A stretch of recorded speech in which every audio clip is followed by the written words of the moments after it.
Hey guys, in this video we will discuss about post colonial theory और इसमें basically हम बात करेंगे एडवर्ड सैड की वर्क की जिसका नाम है ओरिएंटलिज्म। तो सबसे पहले हम ये देखते हैं कि जो टर्म है, हमने बात करी कि हम पोस्ट कॉलोनियल थ्योरी को डिस्कस करेंगे। तो जो पोस्ट कॉलोनियल टर्म है या फिर पोको भी शॉर्ट में हम इसे बोल सकते हैं, तो ये टर्म क्या होती है। तो इसमें बेसिकली बताया जाता है जब कोई देश है, स्टेट नहीं, जब कोई देश है वो फ्री हो जाता है, अगर उसके ऊपर पहले कोई कॉलोनी बनाई हुई थी, जैसे कि ब्रिटिशर्स ने पहले बहुत सारे देशों को अपनी कॉलोनी बनाया हुआ था।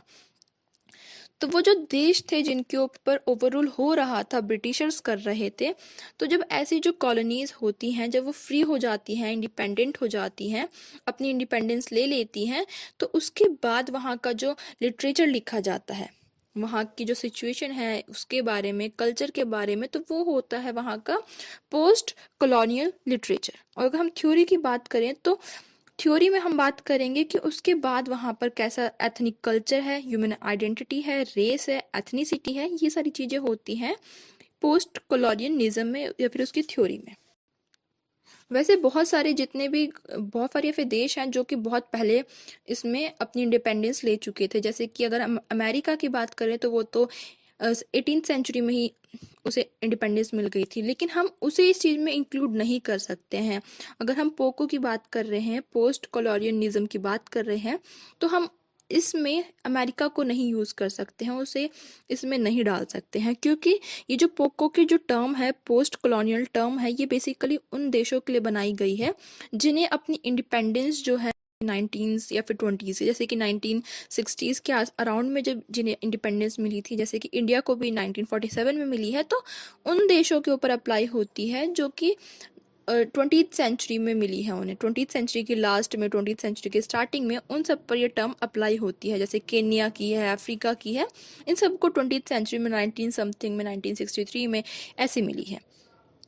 तो आज हम इसी को डिस्कस करेंगे और एडवर्ड सैड का हम वर्क देखेंगे। तो जो एडवर्ड सैड है, इनकी जो बुक है ओरिएंटलिज्म, ये एक बहुत ही फेमस बुक है। ये एक बहुत ही फेमस बुक है जो कि पब्लिश हुई है या फिर लिखी गई है 1978 में। इनकी जो बुक है, ये एक ऐसी बुक है जो कि मॉडर्न एरा के एक इम्पॉर्टेंट इन्फ्लुएंशियल बुक मानी जाती है, और ये पोको की फील्ड की शुरुआत भी मानी जा सकती है। जैसे कि पोस्ट कॉलोनियल लिटरेचर जो लिखे जा रहे हैं, ये उसकी शुरुआत मानी जा सकती है ये बुक। अब अगर हम ओरिएंटलिज्म की बात करते हैं तो ये जानना इंपॉर्टेंट है कि ओरिएंटल क्या होता है, क्योंकि टाइटल से ही सजेस्ट होता है ओरिएंटलिज्म, लेकिन ओरिएंटल क्या होता है, ओरिएंट क्या होता है, ऑक्सीडेंट क्या होता है। तो इसमें जो एडवर्ड सैड है उन्होंने बताया है 3 पार्ट्स में ये जो बुक है वो डिवाइड है बेसिकली। जैसे कि फर्स्ट पार्ट है the scope of orientalism, second है orientalist structure and restructure, and जो थर्ड पार्ट है उसका नाम है ओरिएंटलिज्म नाउ। तो ओरिएंटल है ईस्ट की कंट्रीज़, जितनी भी ईस्ट में कंट्रीज़ हैं, जैसे कि हमारी इंडिया हो जाती है, और साउथ अफ्रीका हो जाता है, ऑस्ट्रेलिया हो जाता है, तो ये सारी ईस्ट की ही जो कंट्रीज़ हैं उन्हीं में आती हैं। जैसे कि मिडल ईस्ट है या फिर साउथ ईस्ट है, ऐसी कंट्रीज़। तो ओरिएंटल जो वर्ड है वो इन्हीं के लिए यूज़ किया गया है।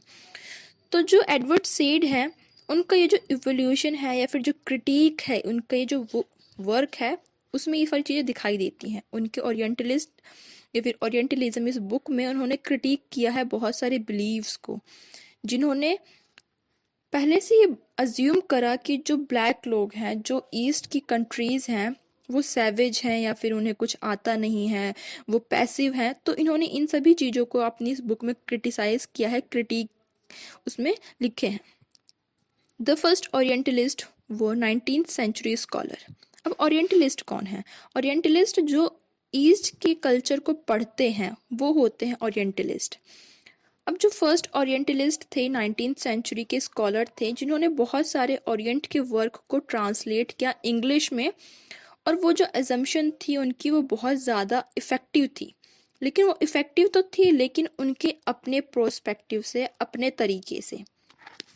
अगर मैं सिंपल लैंग्वेज में बात करूँ तो उस टाइम पे जो जो ओरिएंटलिस्ट होते थे, मतलब ओरिएंटलिस्ट वो होते हैं जो ओरिएंट के बारे में स्टडी करते हैं, उनके कल्चर को स्टडी करते हैं। अगर मैं सिंपल फॉर्म में बात करूं, एक होता है वेस्ट और एक होता है ईस्ट। जो वेस्ट वाले हैं वो सोचते हैं कि वो सुपीरियर हैं, वो वाइट हैं, वो एक्टिव हैं, उन्हें सब कुछ आता है, वो सिविलाइज हैं, उनके पास अच्छी लैंग्वेज है और ये उनकी ड्यूटी है, ये इनकी ड्यूटी है इस वर्ल्ड में कि वो इन ब्लैक को, अदर को, ईस्ट को, अनसिविलाइज, पैसिव, इन लोगों को सिविलाइज करे, ये इनकी ड्यूटी है। तो ये जो बुक है ये शो करती है एडवर्ड सेड का डिस्क्रिप्शन कि जो वेस्ट है, वेस्ट ने ईस्ट को हिस्टोरिकली रिप्रेजेंट किया है अपने पॉइंट ऑफ व्यू से। अब जब तक पहले अमेरिका पावरफुल नहीं था, अमेरिका खुद एक ब्रिटिशर की कॉलोनी हुआ करता था एक टाइम पे, उसे अपनी इंडिपेंडेंस बहुत जल्दी मिल गई थी वैसे, पर वो खुद एक कॉलोनी। जो सेड है, एडवर्ड सेड है, उन्होंने बोला है कि ये जो ओरिएंट लोग हैं, जो ब्लैक लोग हैं, ये वेस्टर्न लोग यहाँ पर आते हैं, इनकी स्टडी करते हैं, और जो ओरिएंट हैं, जो ब्लैक हैं, जो ईस्ट हैं, वो स्टडीड हो जाते हैं, मतलब स्टडी का वर्क बन जाते हैं, the studied, the scene, the observe, the object. और जो ओरिएंटलिस्ट हैं, जो वेस्ट के लोग हैं, जो इन ब्लैक को पढ़ने आते हैं, इनके कल्चर को समझते हैं, उनको रिप्रेजेंट करते हैं, वो स्कॉलर बच्चे हैं, जो स्टूडेंट होते हैं, वो शीर हो जाते हैं, ऑब्जर्वर होते हैं और सब्जेक्ट होते हैं, जैसे कि ओरिएंट ऑब्जर्व्ड और ये जो ओरिएंटलिस्ट हैं सब्जेक्ट। तो एडवर्ड सेड जो है, इन्होंने बोला कि पहले टाइम पे जब अमेरिका के पास भी पावर नहीं थी, वो भी खुद कॉलोनी हुआ करता था, तो उस टाइम पे जो यूरोप था, सिर्फ वो ऐसा पावर था, एक पावर स्ट्रक्चर था जो उस वर्ल्ड में फेमस था, उस वर्ल्ड में उसके पास पावर थी, रिप्रेजेंट करने का उसका तरीका था, पावर थी, नॉलेज थी। तो उन्होंने कहा, सेड ने कहा कि ये जो लोग थी, जो वेस्ट था, उसी ने हमेशा इस ईस्ट के देशों को रिप्रेजेंट किया है, दिखाया है अपने पॉइंट ऑफ व्यू से कि वो इन काले लोगों को कैसा समझते हैं, कैसा देखते हैं, वो उनका पॉइंट ऑफ व्यू था। इन्होंने आर्ग्यू किया कि जो ओरिएंटलिज्म है, इसमें जो वेस्टर्न स्कूल हैं या फिर वेस्टर्न फिलोसॉफिकल हैं, पॉलिटिकल फिलोसफर हैं, स्कॉलर्स हैं, वो क्यों सोचते हैं कि जो वर्ल्ड है, जो ईस्टर्न वर्ल्ड है, वो इन्फीरियर है। उन्होंने इस चीज़ के बारे में आर्ग्यू किया है कि वो ऐसा क्यों सोचते हैं कि जो ईस्ट के ब्लैक लोग हैं वो इन्फीरियर हैं। सेड ने कहा कि जो ईस्ट की हिस्ट्री है, ईस्ट की ये जो, जैसे कि ईस्ट के जितने भी देश हैं, ईस्ट की जो हिस्टोरिकल, कल्चरल या फिर उनकी जितनी भी चीज़ें हैं, उन सभी चीज़ों को एग्जामिन किया जिस पर वेस्ट का कब्जा था। ये सब सेड ने करा है और उन्होंने कहा जो ये जो ईस्ट है पहले कॉलोनी रहा करता था, इन्होंने कहा कि इस कॉलोनी पे अभी भी वेस्ट का ही कब्जा है। जब कॉलोनिज्म हुआ था स्टार्ट में, तब यूएस के पास कोई रोल नहीं था, उसके पास पावर नहीं थी, वो खुद कॉलोनी था। और जितना भी व्यू है वर्ल्ड में ईस्ट के बारे में, कॉलोनीज के बारे में, वो सारा ही सारा ब्रिटिशर्स का है, वाइट लोगों का है। यूरोप के लोग हैं, उन्होंने एक आइडेंटिटी सी बना दी, एक इमेज बना दी कि जो ईस्ट के लोग हैं, ईस्टर्न देश हैं, चाहे वो इंडिया हो, अफ्रीका हो, ऑस्ट्रेलिया हो, ये जितने भी ईस्ट के देश हैं, ये प्रिमिटिव हैं, सैवेज हैं और ये सिविलाइज नहीं है, और इनकी ड्यूटी है कि वो इन लोगों को आके सिविलाइज करें।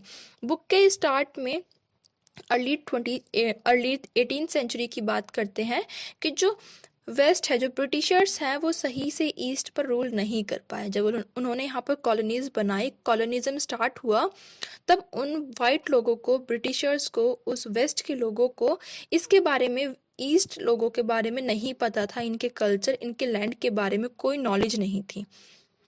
उन्होंने सोचा कि वो जहाँ जहाँ पर जाएंगे वहाँ की नेटिव वर्क्स को, लिटरेचर को इंग्लिश में ट्रांसलेट करेंगे और उस ट्रांसलेशन के ज़रिए, उस ट्रांसलेशन के थ्रू वो उस लैंड की, उनके लोगों की लैंग्वेज को, उनकी नॉलेज को समझ लेंगे, उनके बारे में वो सब कुछ चीज़ें नॉलेज गेन कर लेंगे। जब उन्होंने इन्हें पढ़ा, जो वाइट लोगों ने इनके लिटरेचर को पढ़ा, जब जो अब इंग्लिश में ट्रांसलेट हो गए थे, तो उन्हें लगा कि वो बहुत ज़्यादा सुपीरियर हैं। उन्होंने खुद को, वेस्टर्न थॉट्स को, वेस्टर्न कल्चर को, वेस्टर्न लिटरेचर को, वेस्टर्न हर एक चीज़ को सबसे इम्पोर्टेंस दी, सबसे ऊपर माना, ईस्ट से सुपीरियर माना कि ईस्ट का जो लिटरेचर है, नॉलेज है, सब कुछ इन्फीरियर है, लो है, तुच्छ कैटेगरी की है, और जो वेस्ट है, जो वाइट लोग हैं, वो बहुत ज़्यादा सुपीरियर है उनसे। उन्होंने कहा कि ये लोग सैवेज हैं, अनसिविलाइज हैं, इनकी ड्यूटी है वर्ल्ड में कि वो इन्हें सिविलाइज करें, इन अनसिविलाइज लोगों को। और इसी नज़रिए से, इसी पॉइंट ऑफ व्यू से उन्होंने ईस्ट को हमेशा ही डिस्क्राइब किया है। वो खुद को कहते थे कि वो ऑक्सीडेंट है, दो टर्म इसमें कॉइन आउट करी गई हैं, एक ओरिएंट है, एक ऑक्सीडेंट है। ओरिएंट लोग वो हैं जो कि काले हैं, ईस्ट के हैं जो कि पैसिव हैं, और ऑक्सीडेंट वो हैं जो वेस्टर्न है, जो वाइट लोग हैं, जो एक्टिव लोग हैं, जो गोरे लोग हैं, वो ऑक्सीडेंट हैं। इसमें दो टर्म ही कॉइन आउट करी गई है। तो जो ब्रिटिशर्स है, ब्रिटिशर्स ने सारे ईस्ट के कल्चर को एक ही जैसा कैटेगरी में डाल दिया। उन्हें ये नहीं पता चला कि इंडिया का कल्चर अलग है, अफ्रीका का कल्चर अलग है। उनके लिए ईस्ट मतलब सारी चीज़ें ईस्ट वाली एक ही कैटेगरी की हैं। उन्होंने उन सभी ईस्ट को एक कैटेगरी में डाल दिया, ओरिएंट में, और इन सब की स्टडीज जो है वो शुरू कर दी। सबको एक कैटेगरी में डाल दिया कि ये सारे के सारे जो हैं वो ओरिएंट हैं, ब्लैक हैं, ईस्ट है, अदर हैं, और इन सभी की स्टडी को स्टार्ट कर दिया। इनके लैंग्वेज को, लिटरेचर को ट्रांसलेट हुआ, इंग्लिश में हुआ, लैंग्वेज को समझना शुरू किया, इनके कल्चर को समझना शुरू किया। और अर्ली ओरिएंटलिस्ट जो कि वेस्ट के स्कॉलर्स हैं, उन्होंने क्या किया, उन्होंने इन चीज़ों को पढ़ा और अपने अकॉर्डिंग, अपने पॉइंट ऑफ व्यू से इन सभी चीज़ों को गलत इंटरप्रेट किया। जो उन्होंने पढ़ा वो गलत इंटरप्रेट किया, क्योंकि वो बायस है। जैसे कि अगर हम अभी बात कर रहे हैं वाइट और ब्लैक की बात कर रहे हैं, तो वाइट ने कहा कि ब्लैक इन्फीरियर है, वो सैवेज है, वो सिविलाइज नहीं है, वो जंगली है। और जब उन्होंने उनके कल्चर को पढ़ा तो उन्होंने अपने इसी नज़रिए से उनके कल्चर को, लिटरेचर को, लैंग्वेज को भी समझा कि हाँ वो सैवेज है, तो उनके जो लिटरेचर है वो भी सैवेज है। तो इसीलिए बोला गया है, जो अर्ली ओरिएंटलिस्ट थे, स्कॉलर थे वेस्ट के, उन्होंने भी यहाँ पर एक एरर किया, एक गलती करी। उन्होंने हर एक चीज़ को मिस इंटरप्रेट किया, अपने पॉइंट ऑफ व्यू से उसमें उन्होंने गलत चीज़ें सोच ली। तो एडवर्ड सेड ने उन स्कॉलर्स के एरर को इस बुक में डिस्क्राइब किया है कि उनसे क्या क्या गलतियाँ, और इन्होंने आर्ग्यू किया कि जो ओरिएंटलिस्ट स्कॉलर हैं, इन्होंने ईस्ट को इन्हीं की लैंग्वेज, कल्चर, बिहेव के अकॉर्डिंग ही इन्हें इन्फीरियर माना है। लेकिन ऐसा ये बेस था, वो क्यों था, ये चीज़ गलत थी। तो जो एडवर्ड सेड है वो कहते हैं कि सही से कल्चर की स्टडी होनी चाहिए। ईस्ट के जो देश हैं उनके कल्चर की भी सही से स्टडी होनी चाहिए। पहले के जो ईस्ट की स्टडीज़ हैं उनमें बहुत सारी गलतियां हैं। जो ओरिएंटलिस्ट ने दिया ईस्ट के बारे में, उनको बताया, दुनिया को बताया, उसमें बहुत ज़्यादा गलतियां हैं, क्योंकि वो बायस थे। उन्होंने अपने तरीके से, अपने नज़रिए से देश को देखा था और अपने नज़रिए से ईस्ट को, काले लोगों को रिप्रेजेंट किया है। जब वर्ल्ड वॉर 1 हुआ उसके बाद जो ओरिएंट की जो स्टडी थी वो यूरोपियंस के, जब जैसे कि अब तक मैंने बताया था कि अमेरिका उस टाइम पे एक फेमस नहीं था, उसके पास पावर नहीं थी। लेकिन जब उसके पास पावर आई तो जो ओरिएंट की, काले लोगों की, ईस्ट देशों की जो स्टडी थी वो यूरोपियंस के हाथ से निकल गई और यूएस के हाथ में चली गई। तो अब यूएस में सोशल साइंस डिपार्टमेंट भी इस्टेब्लिश किया गया, बहुत सारे डिपार्टमेंट इस्टेब्लिश किए गए जहाँ पर इनकी स्टडी होनी स्टार्ट हो गई, शुरू हो गई। और एडवर्ड सेड बोलते हैं कि ये ज़रूरी है कि जितने भी ये ओरिएंट हैं, ईस्ट के जो देश हैं, ईस्ट की जो कंट्रीज़ हैं, वो खुद को स्टडी करें। उन्हें स्टडी करने के लिए, ओरिएंटल को स्टडी करने के लिए नॉन ओरिएंटल की ज़रूरत नहीं है। ओरिएंट ही ओरिएंट को स्टडी करें, वही एक बेटर इंटरप्रिटेशन होगा उनके बारे में। जैसे कि थिंग्स फॉल अपार्ट है, हम उसमें देख सकते हैं। तो इन्होंने यूरोपियंस को एक्सपोज किया कि जो यूरोपियन वाइट थे उन्होंने कितनी गलतियां करी हैं अपनी बुक में। इन्होंने यही बताया है कि उन्होंने लिखा है, सुप्रीमेसी को दिखाया है, अथॉरिटी में दिखाया है। और इन्होंने कहा, सेड ने कहा कि ईस्ट के पास भी अपनी वैल्यूज़ है, कल्चर है, ब्यूटी है, और उसको शो करने के लिए उन्हें खुद लिखना पड़ेगा। नॉन ओरिएंटलिस्ट मतलब कि जितने भी वाइट लोग हैं उनको छोड़कर वो जो ब्लैक है, जो ईस्टर्न कंट्री है, उन्हें खुद लिखना पड़ेगा अपने कल्चर को दिखाने के लिए।